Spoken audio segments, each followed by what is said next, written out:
Hi campers. Did you miss me? Well, I'm back from my little trip to Denmark, which is always good fun. Um, on the way back, I stopped off to see Jamie keeping it koi. So there'll be a little video from my little visit there. Um, we've actually found a solution to the oase drum boots not fitting. So Lee Hadfield, I've got a fairly cheap fix for you to stop you having to put multiple Jubilee clips on your boots. Might also interest Phil at Telford Koi, because I know he's got the oase drum. But we've found a solution, so video following on that. Minor disaster coming back from Denmark. My little shower that has been sulking for a few weeks gave up the fight. Unfortunately, he did this while I was in Denmark, so my partner took him out of the pond, and by the time I got back, it was not in a good enough state to work out what was going on. But I have noticed that one of the goldfish has dropsy. So there's obviously something bacterial going on. Even though I've been using Virkon and been keeping on top of the filter cleaning, something is going on somewhere. So after speaking to the twisted one, Vincent at Twisted Koi, we've come to the conclusion there is something lurking somewhere. And the only place that I can think it's lurking is in the iris bed. And anyone who's seen my pond knows that my iris bed is quite large. It's about 10 feet long and about 3 or 4 feet wide. So today I've been in the pond up to my elbows in irises, and I started dragging them out, and I was pleasantly surprised there was very little detritus. So I did a little video, and there was very little there. And just after I stopped the video, I pulled out the last two baskets, and oh my word, this cloud of black gloop came up off the bottom of the pond with quite a smell to it. I think I found the offending corner, and it's where all my return pipes are. Not return pipes, all my pipes going up from the bottom drains up to the filters. It's always been a little bit of a dead spot there, with very little water flow, and it's a bit of a sharp corner. So I've given that a good clean out, given the pond another good brushing out, given the filters a clean. Found a ton more blanket weed, which I pulled out. There's still loads more to come out, but I've been pulling blanket weed out by the bucket load again, which I'm guessing is also trapping lots of detritus. So it's just a case of plodding along and getting as much out as I can over the next few days. Not what I needed. And while pulling out the irises, my little Issa shower that I had last year, the one that used to swim funny, yeah, he's killed over as well. So not a happy bunny, not a happy bunny at all. So I've changed the returns. I've moved the irises so that they're now not in this little corner. I've changed a couple of the returns temporarily to try and get some water flow directed round into the dead spot, which I have to say seems to be working at the moment. Certainly nothing seems to have collected there this afternoon, so I'll have a look in the morning. The odds and sods of detritus that were in there are being pulled out by the bottom drains and the filters. I will keep stirring it up. I will probably get the pond vacuum out, but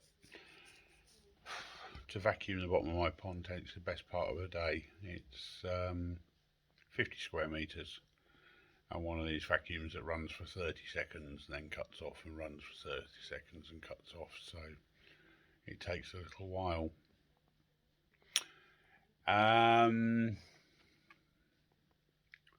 So it might be a case just getting in there with a brush and sweeping it up and letting the filter pull it out, and then sweeping it again and letting the filter pull it out, and getting rid of the anything that's lying on the bottom that way, and just keep doing it a couple of times a day until it's pulled everything out, and just keep flushing the filters through. Certainly a lot quicker than trying to vacuum the pond, especially when I've got my MOT due this week, and yeah, probably a couple of bits and pieces that will need doing on the car. So, a couple of little videos to follow. When I've ordered some of the sleeves for the oase drums, when they come in, I'll do another little video with a link to them on the website. I won't put them on the website till they get here. Anyone who's interested in them, drop me a message. The email address, not the website. Well, the website is usually in the description, but my email address is in my bio. I'll put it in the description as well.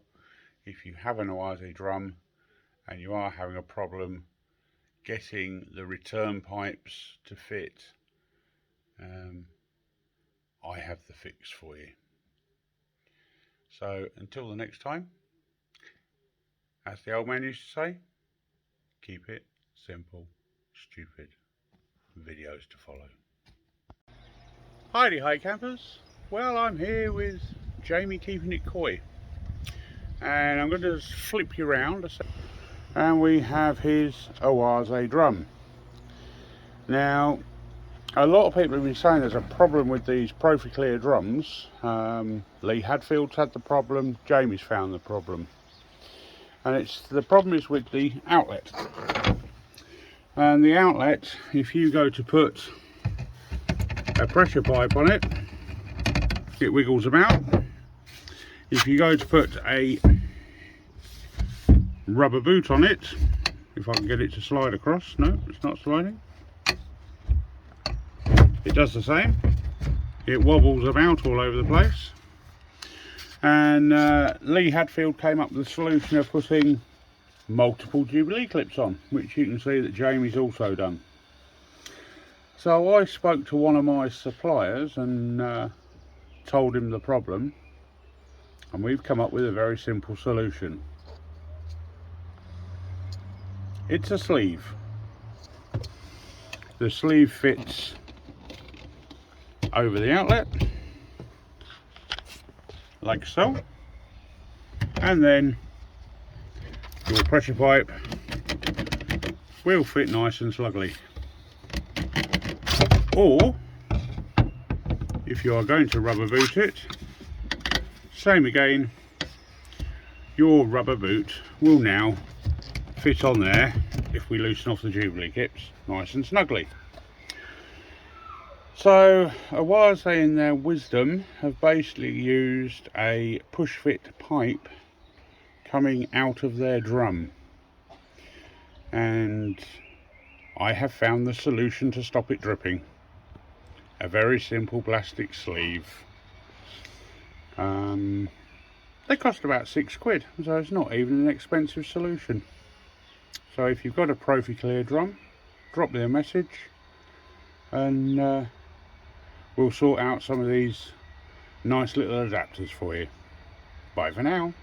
So what we're going to do is we're going to move out all these orifices and see what muck and detritus is underneath them, because there's something funny going on in the pond and I can't work out what it is. So let's try and drag some out on camera and see if there's a load of... See, there's nothing really down there. There's a bit of muck, but nothing too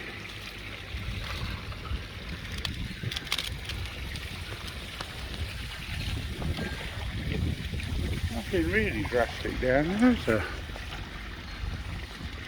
There's a little bit, nothing major.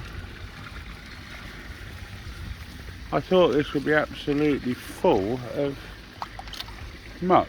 Well, that's not so great. Not brilliant down there. I don't know if you can see that. There's a bit stirring up. Maybe it is rubbish getting caught behind there. Right, now drag these out, move them, and I'm going to change some of the water flow.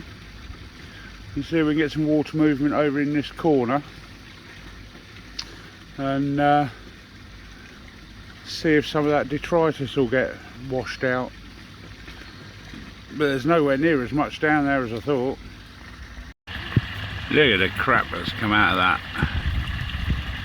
I don't know if you can see it, but the loss of clarity in that is ridiculous from that little corner. It's all over there. That corner over there, you can see the water flow coming through now. But that corner where that pipe is, that was all full of irises. And I pulled them out, and that's where the big black cloud came up from. So, excuse the boy getting in the way. You can see the water clarity has gone to absolute shit. You can't see a damn thing. And that fish isn't even a foot down. There's the big one there, and you just can't see him. That'll give you an idea of what's been stirred up in the pond. I got it! You have got it. Oh, and yeah, yeah, it's a bit murky now.